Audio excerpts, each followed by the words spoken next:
Vamos a comenzar con el estudio de las ecuaciones diferenciales de segundo orden, pero previo a focalizar en esas ecuaciones diferenciales, vamos a plantear algunos conceptos que vamos a necesitar posteriormente para trabajar en las soluciones de las ecuaciones de segundo orden. Este concepto tiene que ver con funciones linealmente independientes. Este es un concepto que ustedes la dependencia o independencia lineal la han trabajado en álgebra en relación a vectores de un espacio vectorial. Bueno, en el caso de las funciones se define de una manera muy parecida, de hecho las funciones son un espacio vectorial sobre los reales, así que vamos a definir a qué se denomina un conjunto de funciones linealmente independientes o linealmente dependientes. Entonces, dado un conjunto de funciones I1, I2, etcétera, hasta I sub n, funciones de variable real, definidas en un intervalo real AB, y dada una cantidad de constantes C1, C2, etcétera, hasta C sub n, se plantea la combinación lineal, que estoy recuadrando en este momento en rojo, C sub 1 por I sub 1, más C sub 2 por I sub 2, etcétera, hasta sumar C sub n más I sub n igual a 0, que se verifique para todo x perteneciente al intervalo AB cerrado, en el cual están definidas esas funciones. Si esta ecuación se verifica solamente cuando todas las constantes C sub 1, C sub 2, etcétera, hasta C sub n son iguales a 0, entonces el conjunto es linealmente independiente. Sin embargo, si esta ecuación se verifica para alguna constante C sub i no nula, entonces el conjunto es linealmente dependiente. Esto tiene que ver con la definición que ustedes han dado en su momento de vectores linealmente independientes o linealmente dependientes. Si una combinación lineal de esos vectores igualada al vector nulo del subespacio se podía escribir solamente con las constantes todas nulas, el conjunto era LI. Si no, era LD. Acá pasa exactamente lo mismo. Si esta combinación lineal de funciones igualada a la función nula se puede escribir únicamente con todas las constantes iguales a 0, el conjunto es linealmente independiente. Caso contrario, que se puede escribir con alguna constante no nula, entonces es un conjunto linealmente dependiente. En el caso de las funciones, para analizar la dependencia o la independencia lineal, existe un determinante que llamamos browniano. Definimos entonces el browniano, es este determinante funcional, dado entonces el conjunto de funciones I1 y I2 definidas en el intervalo cerrado AB y derivables hasta el orden n-1 en el intervalo abierto AB, se determina o se define este determinante de una matriz cuadrada que se genera de la siguiente manera. En la primera fila van las funciones desde I1 hasta I sub n, en la segunda fila las derivadas primeras, en la tercera fila las derivadas segundas y así sucesivamente hasta la última fila, que es la derivada n-1 de las funciones del conjunto. Este determinante browniano, a través de un teorema que vamos a enunciar ahora, nos va a ayudar a identificar si un conjunto de funciones es o no es linealmente independiente. Entonces, ¿qué dice el teorema? Si tenemos un conjunto de funciones definidos en el cerrado AB y derivables hasta el orden -1 en el abierto AB, se puede demostrar que si el browniano es distinto de 0, este determinante matricial es distinto de 0 para todo x perteneciente al intervalo AB, entonces el conjunto de funciones desde I1 hasta IN es un conjunto linealmente independiente. Entonces, esta cuestión de la dependencia y la independencia lineal y del browniano, que es una herramienta que nos permite identificar la dependencia o la independencia lineal de un conjunto de funciones, nos va a resultar útil más adelante para trabajar con la solución de ecuaciones diferenciales de segundo orden.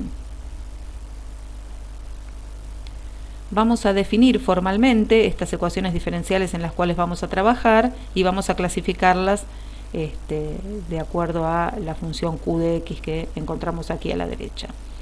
Nosotros vamos a trabajar con ecuaciones diferenciales de segundo orden, lineales y a coeficientes constantes. Esas ecuaciones son de este tipo: a sub 2 y segunda más a sub 1 y prima más a sub 0 y igual a q de x. Para que sea de segundo orden, a sub 2 tiene que ser distinto de 0. Como pedimos que sea a coeficientes constantes, todos los a sub i, es decir, a sub 0, a sub 1 y a sub 2, tienen que ser números reales. A partir de aquí hacemos una clasificación en función de las características de la función q de x. Si q de x es igual a 0, la ecuación es homogénea o incompleta. Si q de x es distinto de 0, la ecuación se denomina completa. Vamos a empezar el trabajo de la resolución de estas ecuaciones diferenciales, primero trabajando con la más sencilla, que es la homogénea o incompleta. Entonces, hay un teorema que vamos a enunciar y demostrar que plantea lo siguiente. Si tenemos una ecuación diferencial de segundo orden lineal a coeficientes constantes, es decir, una ecuación con estas características, a sub 2 y segunda, más a sub 1 y prima, más a sub 0 y igual 0, obviamente a sub 2 distinto de 0 para que sea de segundo orden, y tenemos dos soluciones particulares, y sub 1 e y sub 2, soluciones particulares de esa ecuación diferencial, de modo que el conjunto I1 y 2 es un conjunto linealmente independiente. Entonces, la solución general de la ecuación diferencial va a ser una combinación lineal de esas dos soluciones particulares. La combinación lineal C sub 1 y 1 más C sub 2 y 2 es la solución general de la ecuación diferencial homogénea, que en general se simboliza, como se indica acá, como I sub h. Entonces, si yo tengo una ecuación diferencial de segundo orden lineal a coeficientes constantes homogénea, encontré dos soluciones particulares, que después veremos cómo las encontramos, pero en principio tengo dos soluciones particulares, de modo que esas soluciones son linealmente independientes. Si armo esta combinación lineal C1 por I sub 1 más C2 por I sub 2, va a ser la solución general de la ecuación diferencial. Vamos a hacer la demostración de este teorema. En principio, lo primero que vamos a tener que demostrar es que esta I sub h, que es C sub 1 por I1 más C sub 2 por I2, es solución, es decir, que verifica la ecuación diferencial. Para ello tenemos que encontrar la derivada primera, la derivada segunda y reemplazar en la ecuación diferencial original. Para la derivada primera, tenemos una suma, vamos a realizar la suma de las derivadas. Cada uno de los términos es una constante por una función, por lo cual la derivada va a ser la constante por la derivada de la función. En este caso entonces I' sub h va a ser C1 por I'1 más C2 por I'2. Volvemos a derivar la derivada primera para obtener la derivada segunda. I segunda sub h va a ser C sub 1 por I segunda 1 más C sub 2 por I segunda 2. Reemplazamos entonces en la ecuación diferencial, que era esta que está aquí resaltada en amarillo. Sería A sub 2 por I'2, este corchete entonces es I segunda sub h, más A sub 1 por I' sub h, por la derivada primera, reemplazamos en la expresión de la ecuación diferencial, más A sub 0 por I sub h. Si I sub h es realmente solución de la ecuación diferencial, la debe verificar, es decir, que tendríamos que hacer todos estos cálculos y llegar a que esta cuenta da 0. Bueno, en el segundo renglón planteamos la propiedad distributiva, resolvemos en ese sentido, y después agrupamos convenientemente sacando factor común. En un caso sacamos factor común C sub 1, que es para estos términos que acabo de redondear con un paréntesis por debajo, y después sacamos factor común C sub 2 para estos términos que estoy redondeando con un paréntesis por encima. Nos queda entonces C sub 1 por A sub 2 I'2 sub 1 más A sub 1 por I' sub 1 más A sub 0 por I sub 1. Y en el otro paréntesis queda A sub 2 por I segunda sub 2 más A sub 1 por I' sub 2 más A sub 0 por I sub 2. ¿Qué pasa con estos dos paréntesis? Como tanto I sub 1 como I sub 2 son soluciones particulares de la ecuación diferencial, la verifican, y si yo reemplazo tanto I sub 1 como I sub 2 en la ecuación diferencial, voy a obtener que el valor de ese cálculo va a dar 0. Por lo tanto, este primer corchete y este segundo corchete, ambos dan 0. Vuelvo a repetir, porque I sub 1 e I sub 2 son soluciones particulares de la ecuación diferencial. Por lo tanto, este cálculo C sub 1 por 0 más C sub 2 por 0 da 0, y resulta que la función I sub h es solución de la ecuación diferencial. Una vez que demostramos que es solución, tenemos que demostrar que se trata de una solución general, es decir, que cumple con las características de una solución general, que tiene una cantidad de constantes esenciales y arbitrarias que están relacionadas con el orden de la ecuación diferencial. Bueno, como la ecuación diferencial es de segundo orden, la solución general tiene que tener dos constantes esenciales y arbitrarias. Lo que tenemos que demostrar es que C1 y C2 son constantes esenciales. Obviamente son arbitrarias porque pueden tomar cualquier valor, pero hay que demostrar que C1 y C2 son esenciales. Aquí es donde empieza a tener importancia el tema de que el conjunto de I1 y I2 sea un conjunto linealmente independiente. Recuerden lo que ustedes conocen de vectores linealmente independientes. Cuando tengo un conjunto, en este caso de funciones o eventualmente de vectores linealmente independientes, no puedo expresar uno de los vectores o una de las funciones como una combinación lineal de los demás. Es decir, no se puede expresar a I1 como una constante por I2 o a I2 como una constante por I1. Esto tiene que ver con la posibilidad o no de combinar algebraicamente las constantes para reducir su número. Que sean esenciales implica que yo no puedo reagruparlas algebraicamente para reducir su número. Justamente como es imposible escribir I1 como una constante por I2 o I2 como una constante por I1, es imposible reagruparlas, vuelvo acá a la solución, es imposible reagrupar las constantes I1 y I2 para poder armar una única constante y reducir su número. Porque para eso yo tendría que poder sacar factor común o la función I1 o la función I2, pero necesitaría escribir cada una de ellas como una combinación lineal de la otra para que ese proceso algebraico sea posible. En este caso entonces, dada la independencia lineal de las funciones, las constantes C1 y C2 no pueden reagruparse y resultan esenciales. Como son constantes esenciales y tengo dos constantes, el orden de la ecuación diferencial es 2, la solución planteada es una solución general. Bueno, a partir de acá, entonces, el trabajo es poder conseguir esas dos soluciones particulares, I1 e I2, a partir de las cuales yo puedo armar una combinación lineal y encontrar la solución general de la ecuación diferencial homogénea. Bueno, como hemos visto antes, necesitamos armar una combinación lineal con esas funciones I1 e I2 que son soluciones de la ecuación diferencial, soluciones particulares y que además tienen que ser linealmente independientes. Entonces, I1 e I2 son soluciones particulares y son linealmente independientes. La idea entonces es ver cuál va a ser la estructura algebraica de esas funciones I1 e I2 que sean solución de la particular de la ecuación diferencial. Y después podré comprobar la dependencia o independencia lineal utilizando el Wronskiano. Para ver qué tipo de funciones podemos plantear como solución particular, vamos a ver primero qué pasa con las ecuaciones que sean lineales de primer orden, a coeficientes constantes, ver qué tipo de estructura algebraica tiene la solución particular y ver si lo podemos generalizar eso para ecuaciones de segundo orden. Aquí tenemos entonces una ecuación lineal de primer orden a coeficientes constantes. Esta ecuación diferencial se puede resolver como variables separables. Hacemos acá los pasos algebraicos correspondientes, separamos las variables, sabemos que A1 es distinto de 0 porque si no, no sería de primer orden.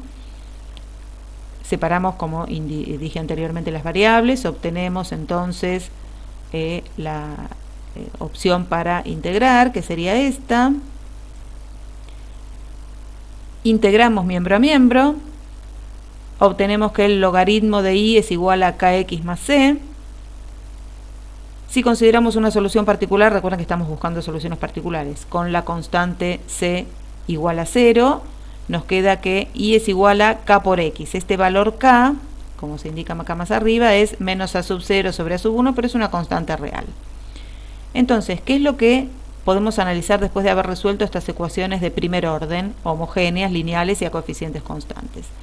La solución resulta ser una función de tipo exponencial.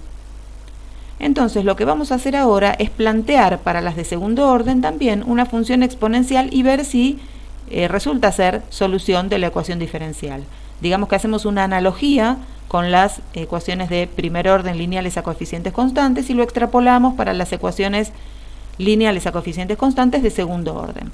Entonces, para esta ecuación diferencial a sub 2 y 2' más a sub 1 y' más a sub 0 y igual 0, proponemos como solución particular esta función y igual e a la kx.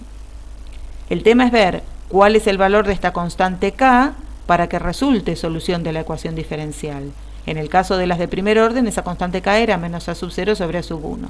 Bueno, aquí vamos a proponer entonces esta función y igual e a la kx. Vamos a reemplazarla en la ecuación diferencial y a ver si podemos obtener ese valor de la constante k que haga que resulte una solución particular de la ecuación diferencial.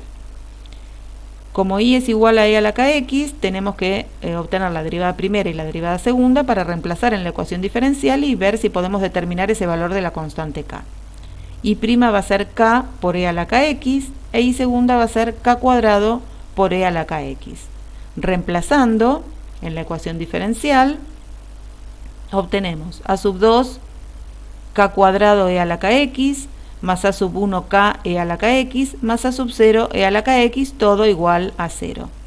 Sacamos factor común e a la kx y nos queda a sub 2k cuadrado más a sub 1k más a sub 0 por e a la kx igual 0. Este factor e a la kx, como es una función exponencial, es siempre distinta de 0.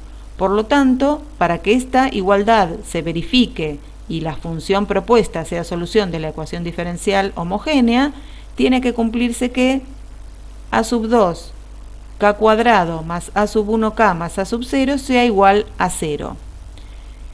Este polinomio en k, que ha quedado determinado acá, a sub 2k cuadrado más a sub 1k más a sub 0, es lo que denominamos polinomio característico.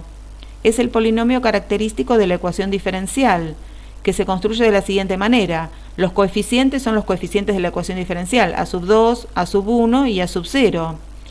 Y k, que es la variable, termina siendo k cuadrado, donde la ecuación diferencial tenía la y segunda, la derivada segunda. K, donde la función tenía la derivada primera, y prima. Y lo que sería k a la 0, que termina siendo un 1, donde la ecuación diferencial tenía la función y, que se suele escribir también como y a la 0 cuando no está derivada.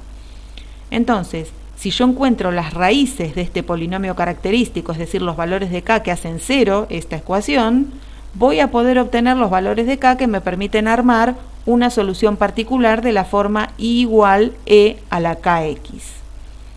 Entonces, hallando las raíces del polinomio característico, podemos hallar las soluciones particulares a partir de las cuales generar, como una combinación lineal, la solución general de la ecuación diferencial.